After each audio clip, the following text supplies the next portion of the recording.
na na na na hoy ya da ma ma hoy na na na na na hoy ya da ma ma ya ma ya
Shabbat Tov, bienvenidos a todos, mis respetos a todos ustedes, un domingo a las 3 de la tarde, después de un Shabbat de Pesaj, estar aquí junto con nosotros, desde la tierra de Israel,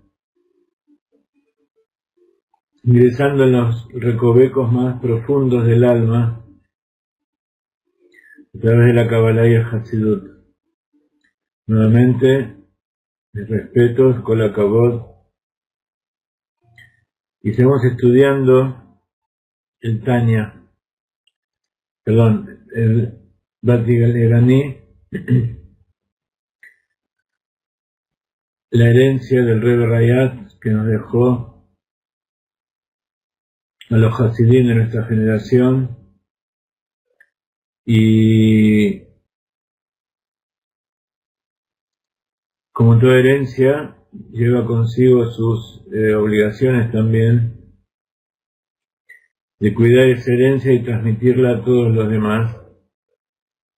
Es una herencia que no pertenece solamente a los Hasidim, sino que pertenece a todo el mundo y tiene que ser aprovechada y tiene que ser cumplida la voluntad tal como está escrito, con el objetivo de hacer de este un mundo mejor, este mundo tan difícil en que nos encontramos, un mundo donde no sabemos qué va a ser del futuro de nuestros hijos, de nuestros nietos, y tenemos que tratar de que sea lo mejor posible.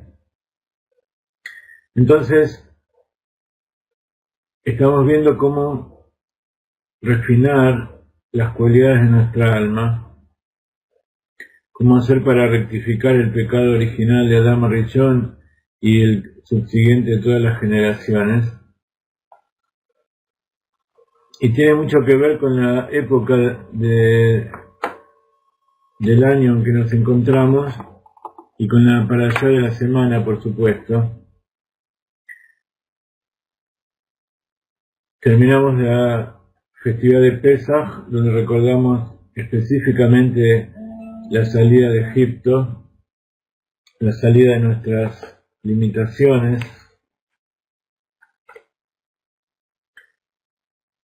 la salida del sufrimiento para ir hacia un mundo diferente, un mundo donde la tierra es nuestra, donde vivimos en familia, vivimos dentro del pueblo de Israel, con instrucciones precisas, pero no exentas de lucha y de enfrentamientos a fuerzas que se nos oponen, porque esa es la idea. Cuanto más Kedushá existe y cuanto más elevados son los ideales, cuanto más nos queremos acercar a Dios, más fuertes son las fuerzas que se nos oponen. Por eso hay que estar mejor preparados.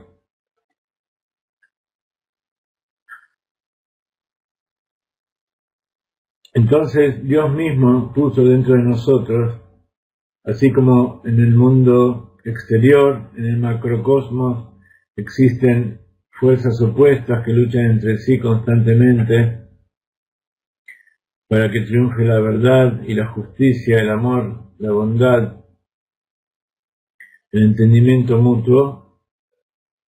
También dentro del ser humano existen esas divisiones, esa lucha constante en que muchas veces salimos airosos y la mayoría no. Pero esa lucha misma es la que produce el refinamiento de nuestras cualidades. Significa que, aunque aparentemente salgamos airosos o no, en lo profundo del alma siempre hay un avance y una elevación, porque todo es un proceso de rectificación y de dulcificación, un proceso de transformar la oscuridad en luz y la amargura en dulzura. Lo primero tenemos que tratar de por lo menos evitar caer en el mal y hacer el bien. Y luego vamos a comprender que todo en realidad era para bien. Y Dios nos dio el libre albedrío. El libre albedrío es el campo de batalla donde se enfrentan esas dos almas, el alma divina y el alma animal, las emociones y la mente. Habíamos estudiado en Kabbalah que la sefirá de Da'at, que es la sefirá inferior de los tres atributos del intelecto, es a su vez también la conexión con las 7 cualidades, las 7 emociones del corazón y la acción, desde Gesed hasta Malhut. Entonces, cuando la persona nace y durante todo su tiempo de crecimiento, de maduración, el campo de las emociones está completamente manejado por los instintos. Y la mente todavía no está desarrollada, está aprendiendo a manejarse. Es como un chico que va al colegio y le están enseñando a pensar, están dando conceptos, que todavía no sabe bien para qué le van a servir. Y cuando llega grande y hizo uso y aprovechó todo ese tiempo de estudio y aprendizaje, entonces ve que puede con éxito dirigir su vida. Si no lo hizo, entonces va a tener mayor o menor dificultad para hacerlo, para determinar él mismo qué está bien y qué está mal y hacia dónde quiere dirigirse. Pero el campo de batalla está en ese libre albedrío que mora en el Da'at. Y entonces, en este capítulo 5, el Rebbe nos está explicando cómo las desviaciones de ese Da'at, que es, como siempre decimos, el Da'at inferior, el consciente, es el libre albedrío. El Da'at Elión es el Da'at de la alma divina que está por encima del entendimiento. Ese libre albedrío puede desviarse hacia un lado o hacia el otro. Entonces, nos dice que para solucionar ese problema, para volver esa desviación hacia el centro, es imprescindible ir un poco más y desviarnos hacia el otro extremo. Lo que se llama desviación en hebreo o stiá tiene la misma raíz, las mismas letras de shtut. Shtut quiere decir locura. ¿Qué es locura? Cuando uno piensa en forma desviada, en forma torcida, decíamos en Argentina. Y para torcer algo y enderezarlo, para enderezar algo que está torcido hay que torcerlo para el otro lado. El alma funciona así. La psiquis de la persona, para poder equilibrarla, no sirve solamente llevarla al centro, sino que hay que ir hasta el otro extremo para que luego, de forma natural, vaya a su lugar correcto, al lugar del equilibrio. Entonces, la última parte del capítulo anterior decía, explicando que el alma animal vela las emociones del alma divina, y por eso uno se equivoca cuando va a decidir. ¿Y qué significa que las emociones del alma animal velan las emociones del alma divina? Eso lo vimos constantemente. No percibe la luz y vitalidad divina, y esta es la causa de que un individuo pueda caer en manos del pecado, líbranos Dios. El pecado, el judaísmo, y especialmente el Hasidut, lo saca de ese campo oscuro y negro y de lucha de fuerzas externas a la persona, que como dos jugadores o dos apostadores que están al lado del ring y disfrutan de la sangre y el placer del sufrimiento ajeno. El pecado se transforma en simplemente una desviación de la voluntad de Dios, y que Dios está esperando constantemente que volvamos al centro, que volvamos a encontrarnos con Él. Y entonces en esa forma inmediatamente se anula y la persona encuentra la felicidad. Toda esa imagen de que tanto Dios, Haz Shalom, como el diablo son dos fuerzas iguales y opuestas y están constantemente uno disfrutando de vencer al otro, y que nosotros estamos en el medio como en las fiestas paganas de los romanos, expuestos a los leones y a las espadas y todas esas cosas. Es el fruto de la mente enferma del ser humano. La verdad no es esa, la verdad es que el ser humano es parte de Dios en lo alto, fue creado por Dios, a imagen y semejanza. Entonces, depende de cómo fue criado, entonces tiene una imagen de Dios de determinada manera. Sea como fuimos criados, uno tiene la posibilidad de crearse a sí mismo qué Dios quiere tener, en qué Dios quiere creer.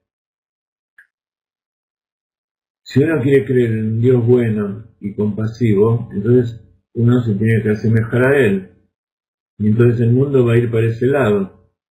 Si uno quiere tener un Dios sanguinario y vengativo, entonces, como Dios le da al hombre libre albedrío, entonces su vida también va a ser así.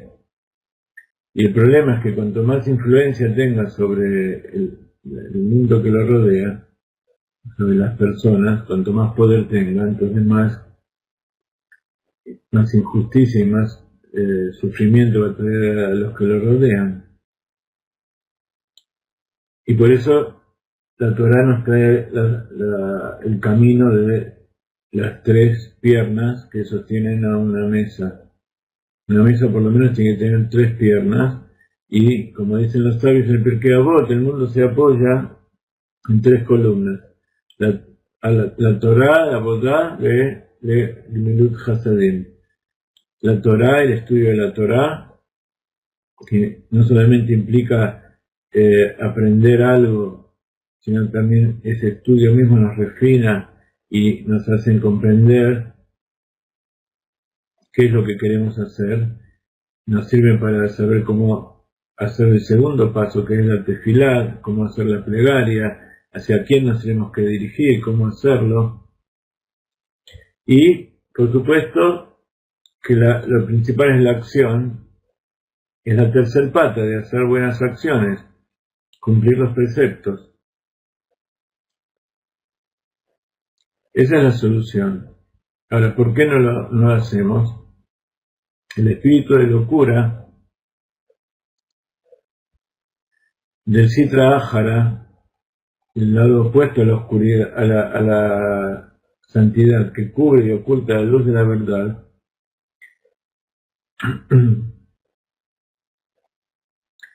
el que no haya sensibilidad para captar la luz divina. Entonces simplemente cuando uno no capta que el mundo fue creado por Dios y está dirigido por Él, simplemente es un espíritu de locura que viene del lado opuesto de la santidad, o viene del lado del ocultamiento que puso Dios en el mundo.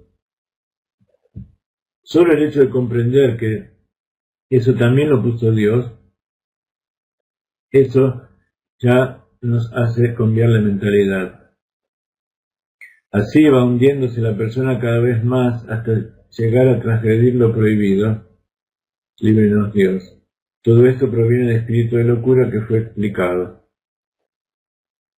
Entonces, la sinopsis del capítulo anterior es que es una continuación de lo que venía explicando antes acerca del Shtut de Ruach Shtut, del espíritu de locura, que encubre solamente las emociones del alma divina, mas no su esencia ni su conexión esencial con Dios. Entonces habíamos dicho que los tres niveles inferiores del alma, Nefesh, Ruach y Neshama, se invisten dentro del cuerpo para dar vitalidad al pensamiento, el habla y la acción, o de abajo para arriba, como dijimos recién, Nefesh, Ruach y Neshama, la acción, los sentimientos y el pensamiento. De los niveles que están por encima del entendimiento, o dicho alegóricamente por fuera del cuerpo, Hayá y Yehidá, esos son niveles que se mantienen puros, se mantienen separados de la contaminación de la oscuridad en el mundo. Pero el Nefesh, que es el que se inviste en la sangre y da vitalidad al cuerpo, es el que más se implica en todo lo que es la tarea física de ocuparse de las tareas de este mundo. Entonces es la que más se desvía. Luego el Ruach, que tiene que ver con las emociones,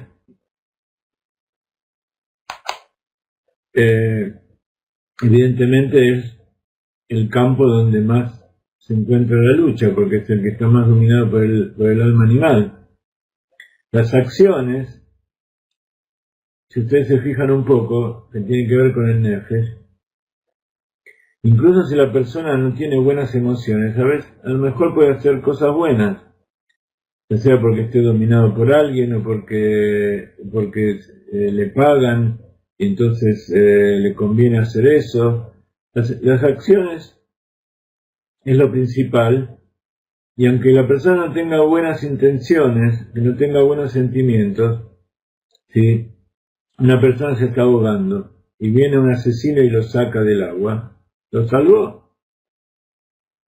Por más que esa persona sea la más malvada del mundo, en ese momento está haciendo una buena acción, pero eso no significa que sus emociones hayan cambiado. Entonces las emociones, y de allí para abajo, es donde más hay oscuridad, y es donde más se siente la presencia del ego. Pero en la esencia del alma divina, que tiene que ver con la mente, y especialmente con el inconsciente profundo, ahí no puede llegar la oscuridad. Eso, en otras palabras, es que nosotros podemos hacernos creer determinadas cosas, y entonces en base a lo que creemos y a lo que nos hacen aprender, nos hacen creer, podemos sentir determinadas emociones. Yo de repente puedo ver a alguien y odiarlo porque tiene el pelo negro, o porque tiene barba, o porque tiene anteojos, o porque es una mujer, o porque hay infinitos motivos por el cual odiar a una persona. Pero hay uno solo que con ese motivo ya me evita todos los odios, y es que él y yo somos criaturas de Dios. Entonces a partir de ahí se borran todas las diferencias. Y si yo veo diferencias y veo que él actúa mal, voy a tratar de ayudarlo.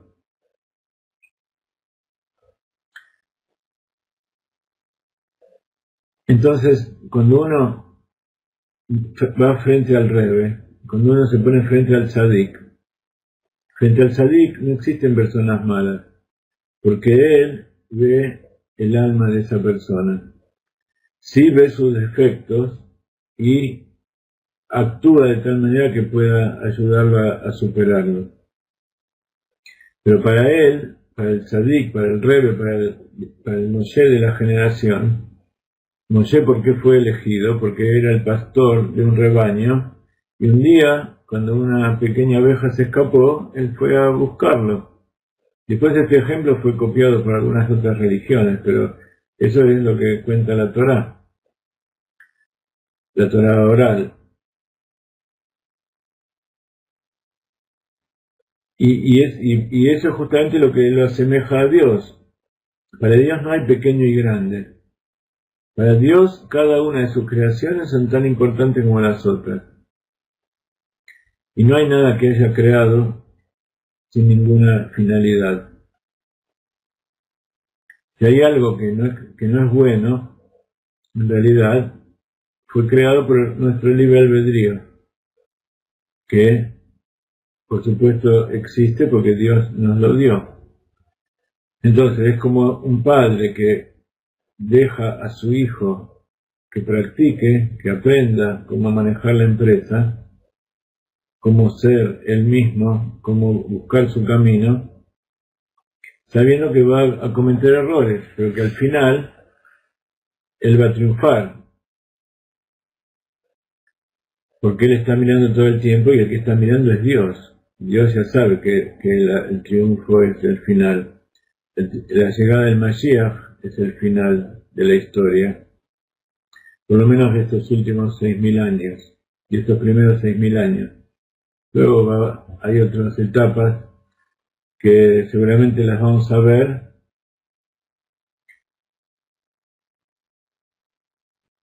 y nuestra alma y nuestro cuerpo van a disfrutar.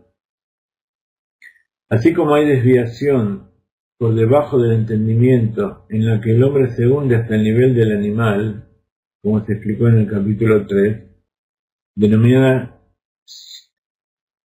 Shtut de Klipa, acá está mal escrito, falta la I es una T, Shtut de Klipa. Existe una desviación por encima del entendimiento, mediante la cual puede aproximarse la autotrascendencia, que se denomina Shtut de Kedushá, o locura de santidad. Entonces, ese Da'at que nosotros tenemos para elegir puede bajar al nivel del instinto animal, puede elevarse al nivel de la naturaleza divina que tiene el alma. El concepto es el siguiente: nuestros sabios comentan en el Talmud.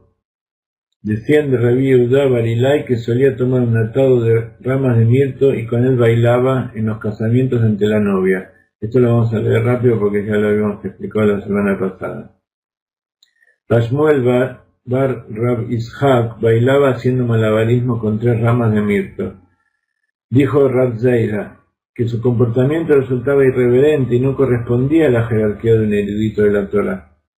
Cuando falleció, un pilar de fuego se interpuso entre él y quienes lo rodeaban. Rab Zeira se retractó y en el Talmud figuran 3 versiones diferentes acerca de lo que dijo. Su vara Shutei, es decir, una rama de mirto con la cual él danzaba, le ayudó. Otros decían que dijo su locura, Shtutei. Mientras danzaba se comportaba como un bufón, lo ayudó. Y otros decían que dijo su ideología, Shitatei, Shita, su comportamiento y costumbre lo ayudó. Entonces, dijeron una palabra que tenía que sonaba casi igual, tenía las mismas letras, la misma raíz, que tienen todas que ver con Stut. Stut, habíamos dicho que tiene que ver con la palabra Stia, también de las mismas letras, que significa desviación. Stut está por encima del conocimiento y es de un nivel muy alto y maravilloso. O sea, este tipo de Stut, de hacer cosas por encima de la lógica, que realizaban estos sabios, estaba conectado con su alma divina. ¿Por qué mereció en virtud de alegrar a la novia que una columna de fuego se hiciera presente en el funeral de esta persona? El Talmud afirma: cuando un hombre y una mujer lo merecen, la Shekinah, es decir, la revelación de la presencia divina, descansa entre ellos. Los sabios conocían el alto nivel alcanzado en el momento del matrimonio, y la palabra hebrea que significa hombre, Ish, está compuesta por Aleph, Shin, Yud.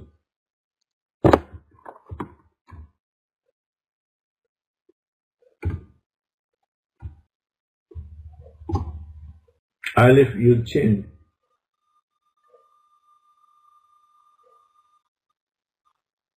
Y la palabra mujer o Isha es Aleph, Shin, Hei. Entonces, hay dos letras en común que son la Aleph y la Shin. Y la Aleph y la Shin significa fuego, representando esa columna de fuego, esa presencia divina. Y las dos letras diferentes son la Yud y la Hei, que forman el nombre de Dios.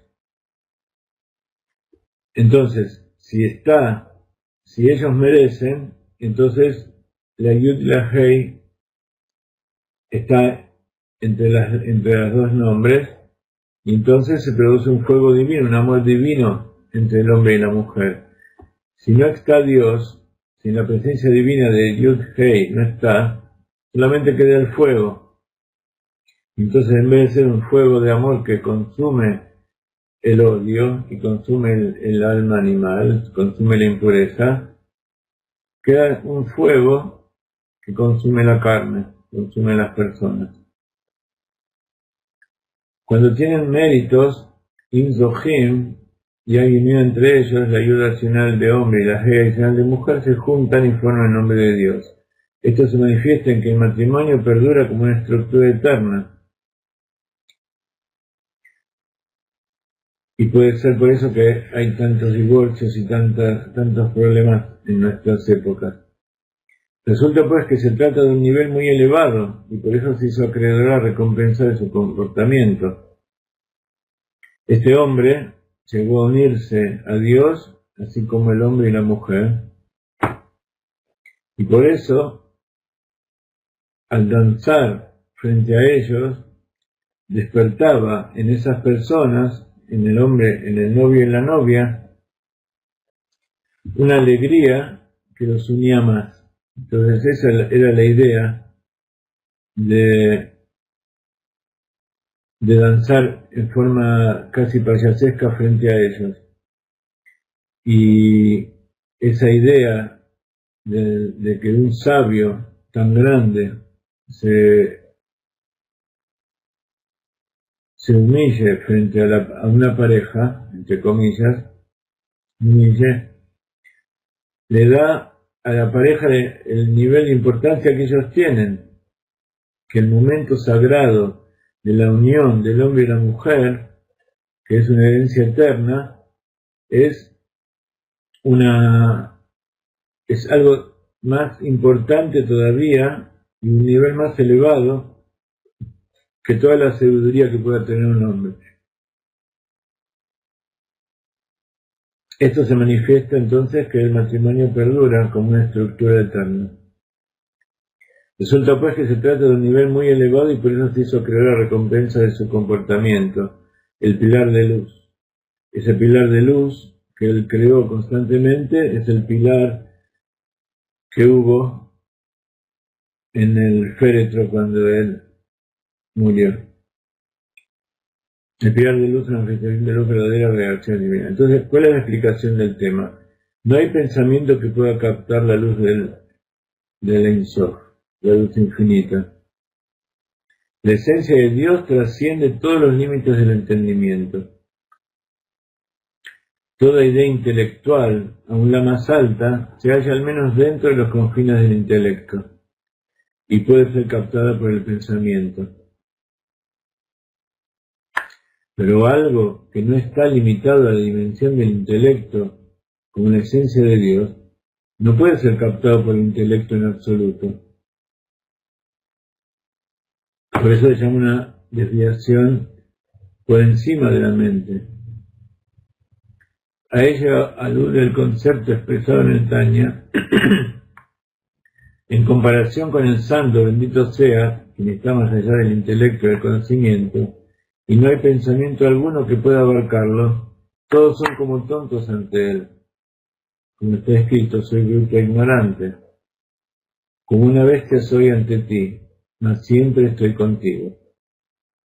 Es decir, que porque soy bruto y como una bestia, estoy continuamente contigo.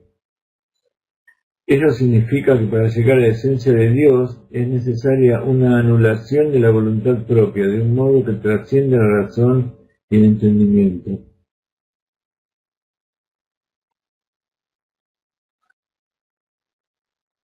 Dado que este nivel está fuera del contexto del entendimiento, por eso este nivel es llamado con el nombre de Shtut, de locura.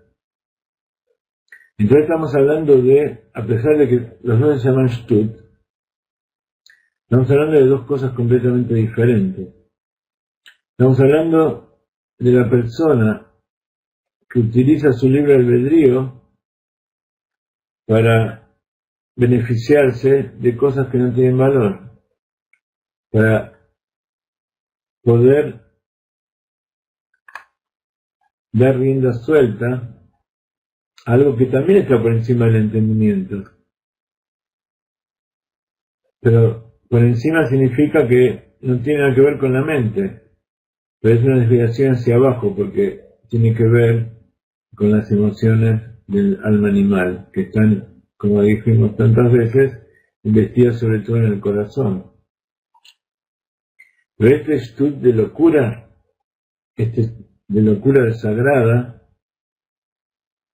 por supuesto la persona también lo hace conscientemente, y lo hace por decisión propia, porque él utiliza su libre albedrío, pero hace cosas cuyo origen está más allá del entendimiento. Por ejemplo, cuando una persona está una semana comiendo matzá y evita que haya la más mínima miguita, el más mínimo átomo de hametz en su casa y en su posesión, eso no es una conducta lógica.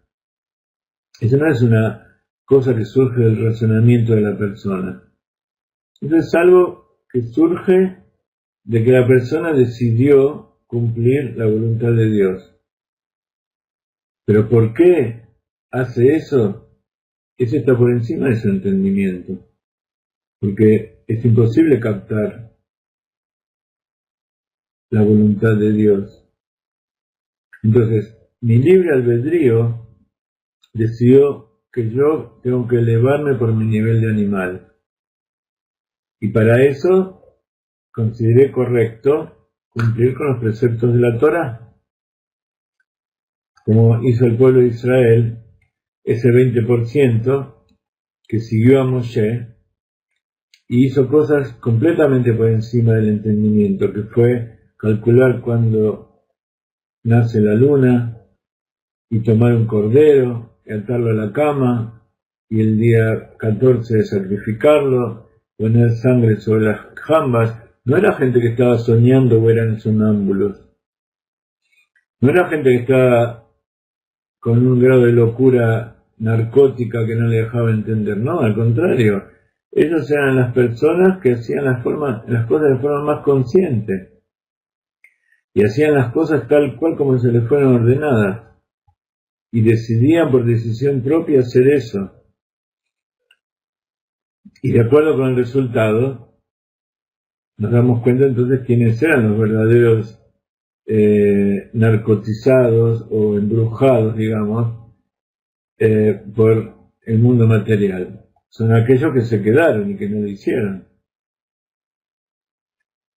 También a este mismo motivo se debe que el profeta sea llamado con el nombre de Meshugá, que significa loco. Como está escrito, ¿por qué vino este loco?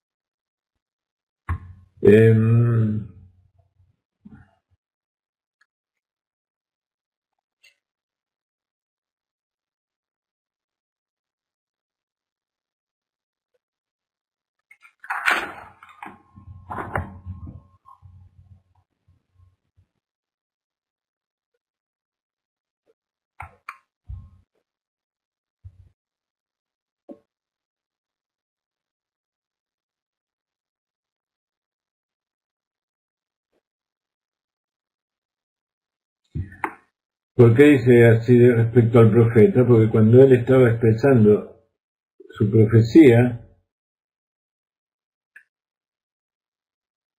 a ellos les parecía un loco.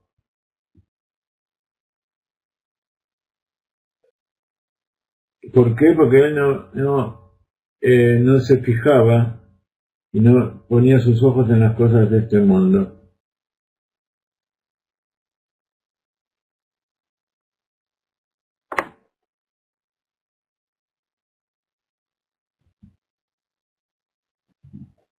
Como dice aquí, se utiliza esta palabra porque en ese momento la persona debía trascender su aspecto material, es decir, despojarse de su entendimiento y de sus sentimientos y estar en un grado de autonación que trascienda los límites de la razón.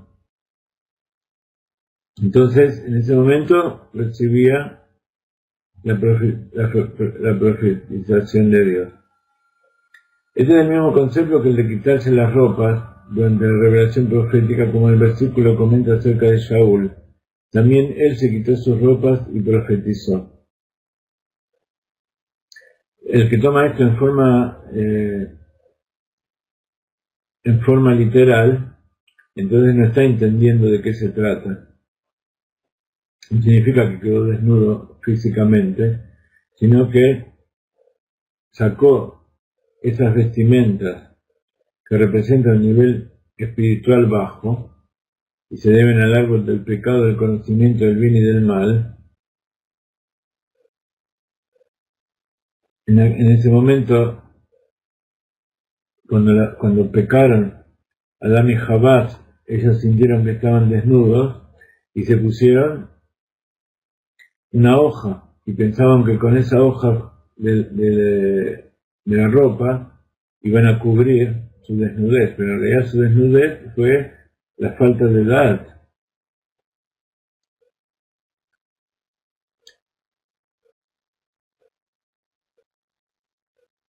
Entonces, antes del pecado está escrito, y ambos estaban desnudos y no sentían vergüenza, y a causa de su pecado surgían las vestimentas. Entonces, ¿cuándo estaban vestidos verdaderamente? Antes, cuando no tenían ropas. Tenían el pensamiento y la acción conectados con Dios y los usaban correctamente. Cuando esas vestimentas interiores se estropearon, entonces sintieron que necesitaban ponerse algo por afuera. Entonces, Esperanza me pregunta cuál es la diferencia entre Meshugá y Shtut. Meshugá en hebreo se dice Shigaón, quiere decir locura.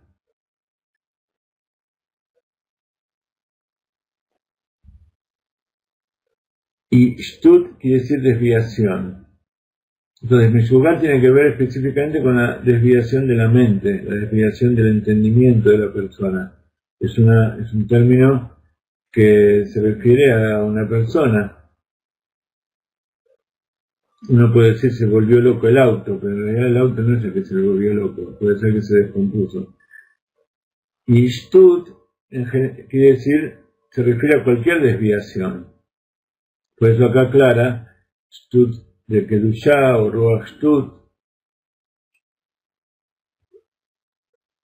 Entonces, el Ruach Shtut en una persona significa que se volvió loco. Entonces, se volvió loco quiere decir que no está utilizando su mente. ¿Qué es un loco? Un loco quiere decir que tiene, como vemos acá, o puede ser que tiene un defecto en su mente, un defecto psiquiátrico, o que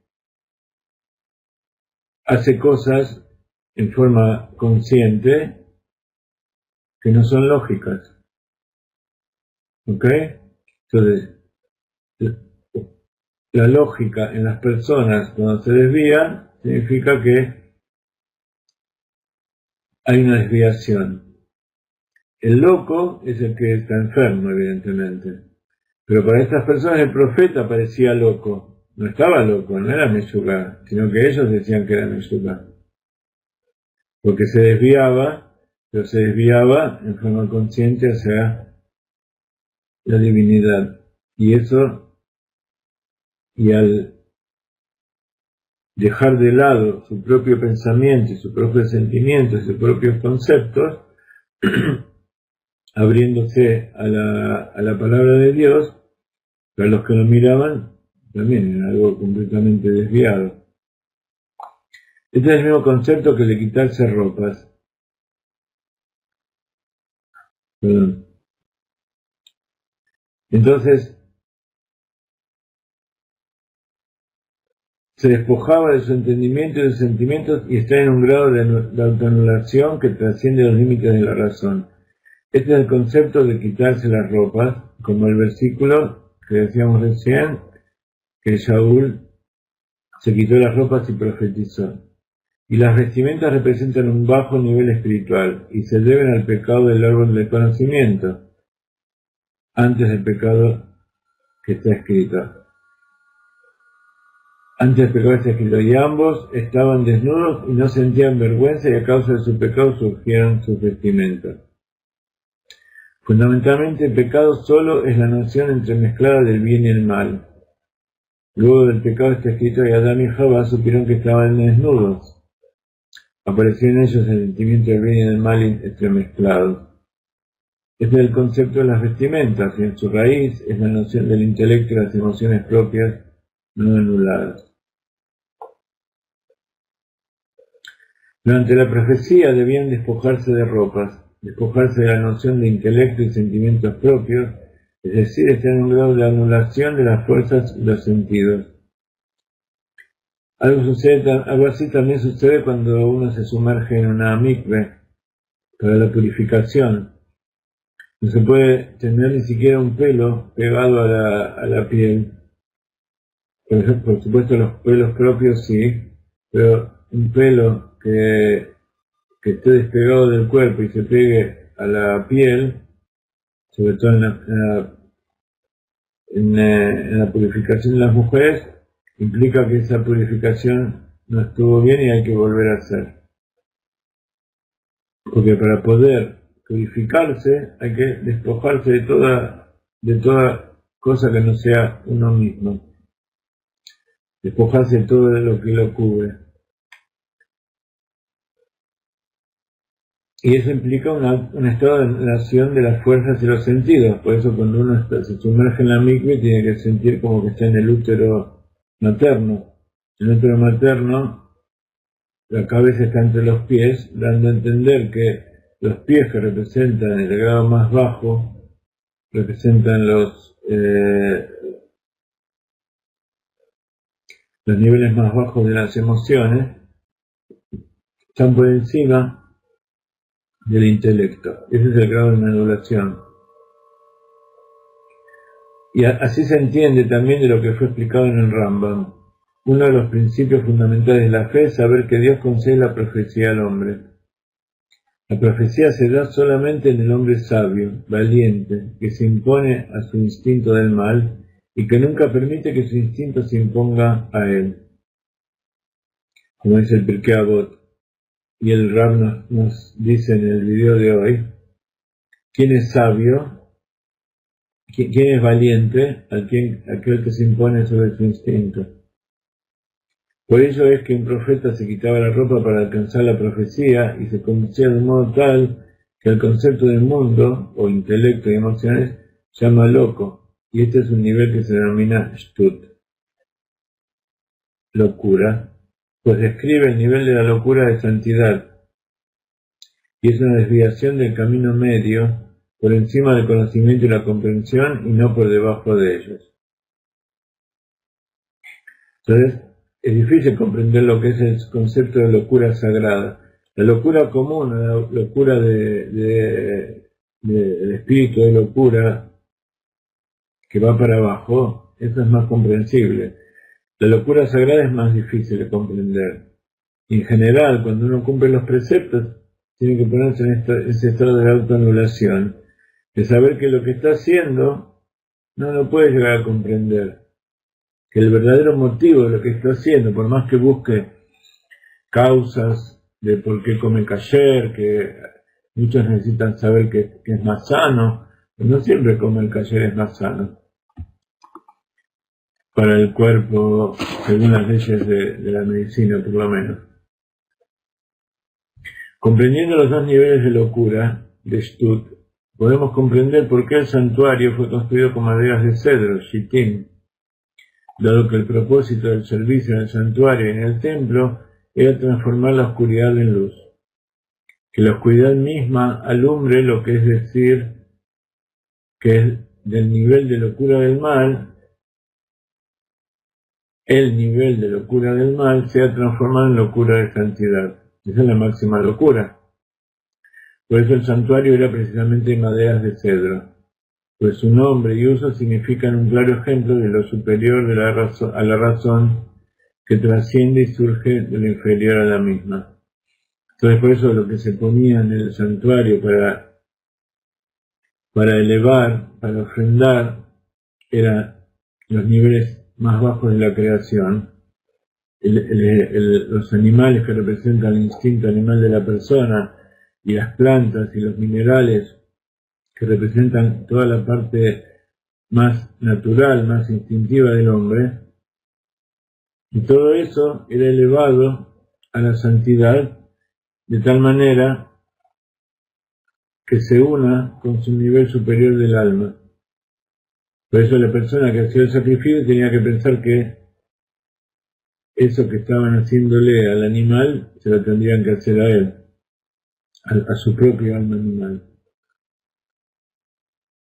Y esta es la interpretación de me haré un santuario y yo moraré dentro de ellos, dentro de cada individuo, a través del esfuerzo de cada individuo en la labor de purificación personal, con lo que logra revertir lo subrracional del mundo mundano de modo que se convierta en suprarracional. Durante todas las generaciones, la mayoría de las rectificaciones se realizaban a través del sufrimiento y la privación. Pero el Rebbe nos enseñó que en nuestra generación, justamente la rectificación del mundo que hace falta es hacer que el placer que uno tiene con las cosas del mundo material sea llevado a la máxima expresión, de tal manera que eso se transforma en un placer divino. En nuestra época aprendemos lo que es el placer de la redención a través de el placer que sentimos por estudiar, por conocer la Torá y por interactuar con las cosas de este mundo. Por eso está dicho que en el tiempo de la redención, todas las cosas más, todas las delicadezas, todos los manjares van a crecer en la tierra como el polvo. Todo va a crecer de los árboles en forma natural. Y vamos a disfrutar de los placeres sin tener que esforzarnos. Y en cierta medida también lo estamos viendo ahora. Toda la abundancia que hay en el mundo, si estuviera bien distribuida, daría para que todo el mundo viviera perfectamente y casi sin trabajar.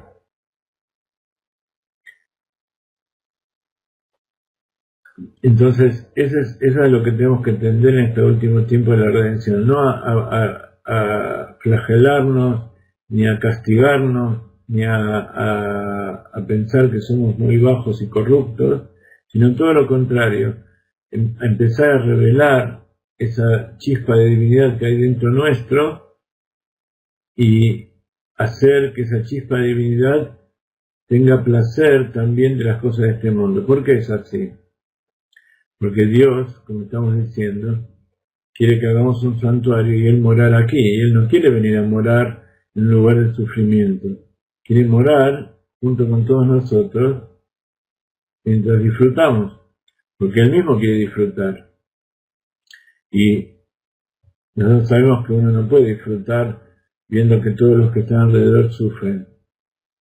Eso sería la máxima maldad que hay.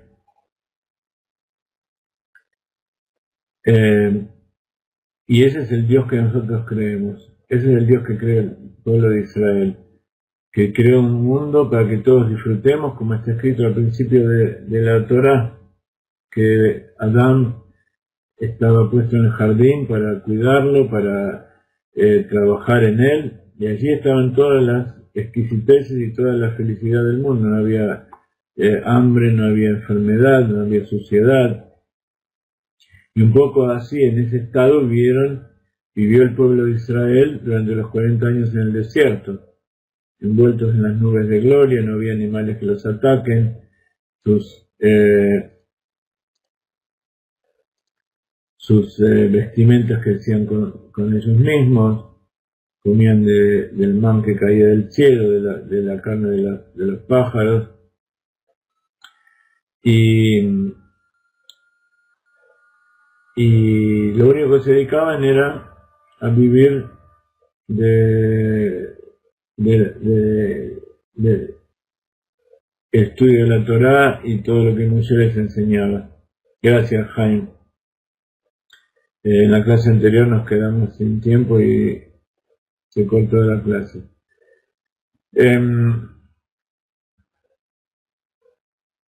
Entonces vivía en un estado casi de Gan Eden.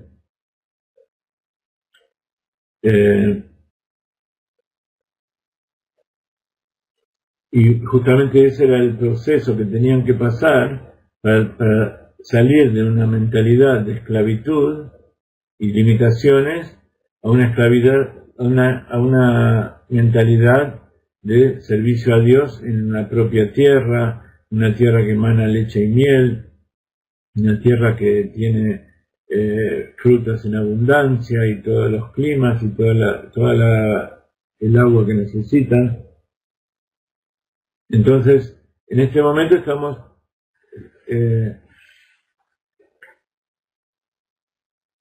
dicen los sabios siempre que nuestra generación es la generación del desierto, que estamos en el final del exilio, al principio de la redención, entrando a la tierra de Israel, y que estamos bajo las manos, completamente protegidos por las manos de Dios, por esas nubes de gloria, y tenemos todo lo que necesitamos.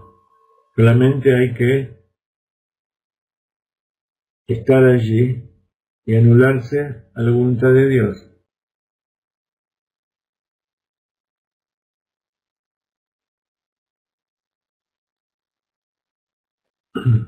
Y eso es una verdadera locura de santidad.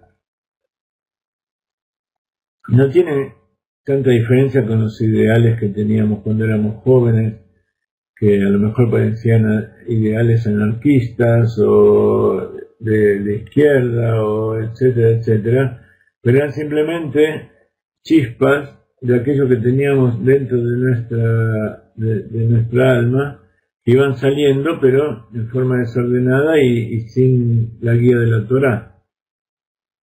Pero cuando uno recapitula, se da cuenta que cuando uno pensaba, en realidad lo que pensaba era eso.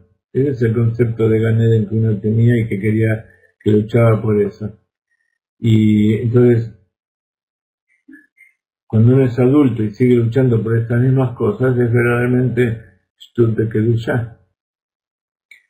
Para explicar el concepto a nivel práctico, de modo que afecte el comportamiento cotidiano, es menester saber que hay ciertas cosas que la persona tiene por costumbre y hace así, sin pensar, sino solo porque todo el mundo lo hace. Estas actitudes son por decretos inamovibles, pues así es la costumbre del mundo, como las cuestiones de la etiqueta social y sus similares.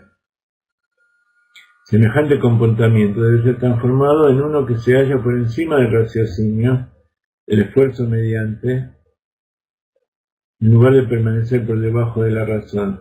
Por ejemplo, los tiempos estipulados para comer y dormir son, desde la sensación del mundo, regulares y fijos.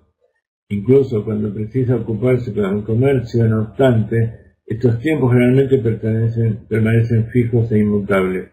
Por el contrario, los tiempos destinados al estudio de la Torá y la oración son empujados, son desplazados y carecen de momento fijo, y hasta a veces son completamente ignorados y empujados, líbranos Dios, del todo.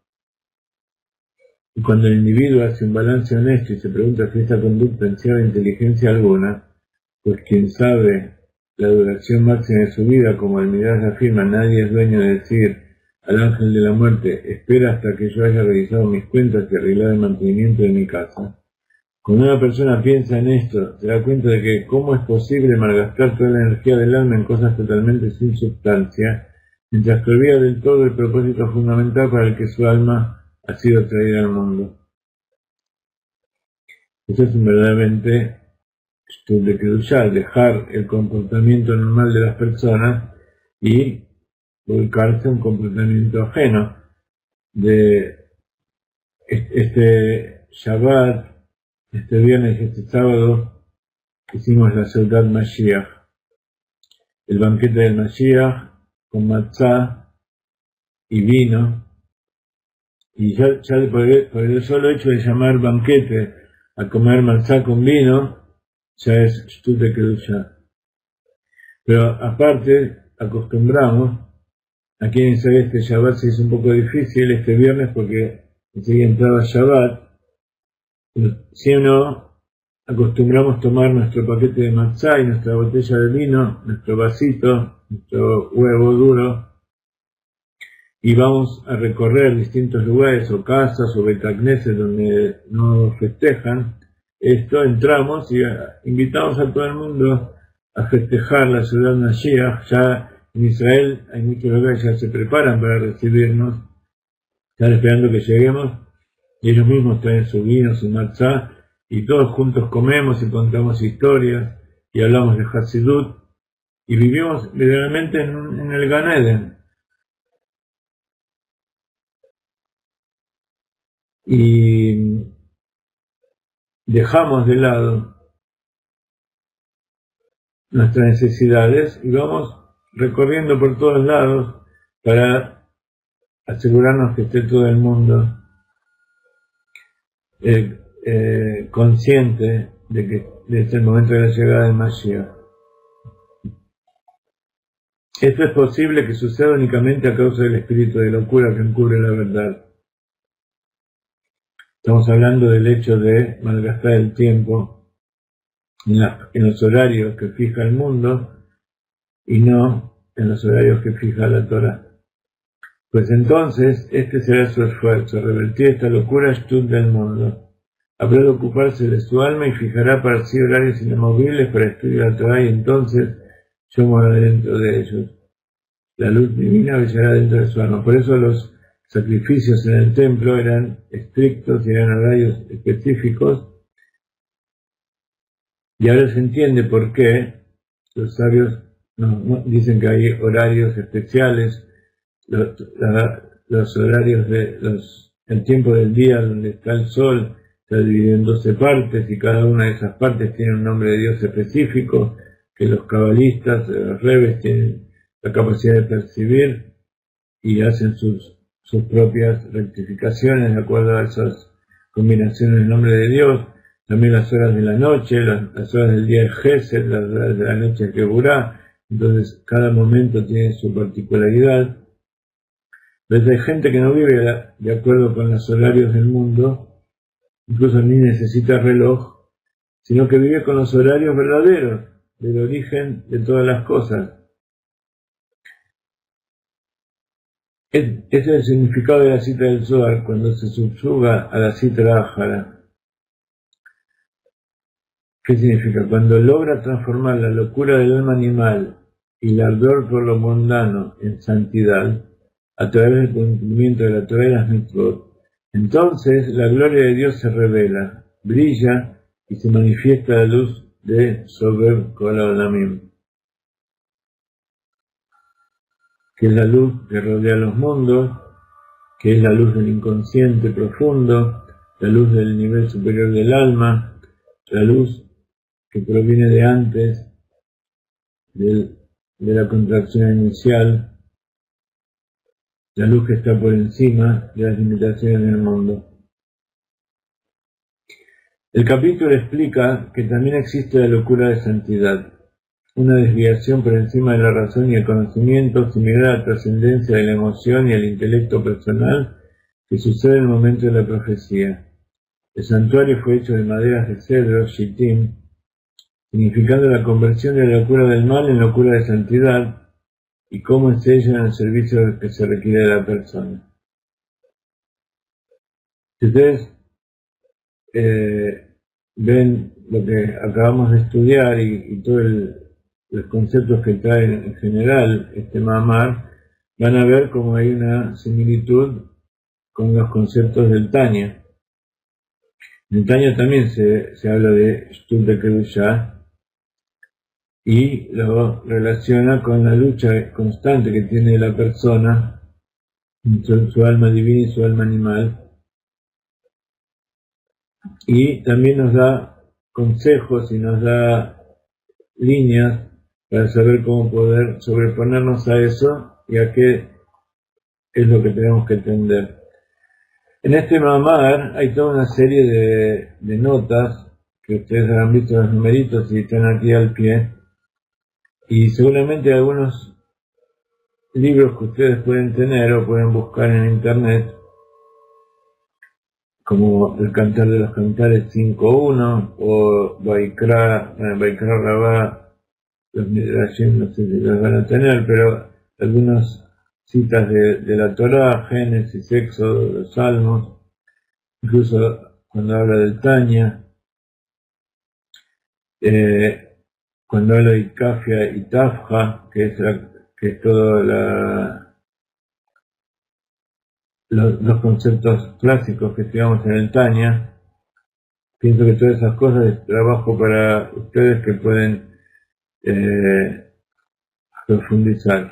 La semana que viene continuamos con el capítulo 6 y quiero decirles que esta semana, si Dios quiere, vamos a comenzar con, si Dios quiere, David Jacob va a empezar a enseñar acerca del Pirkei Avot. Como todo esto que hacemos necesita bastante esfuerzo de dinero y de tiempo, cuanto más ustedes aporten, más vamos a poder darles. Y Bezrat Hashem,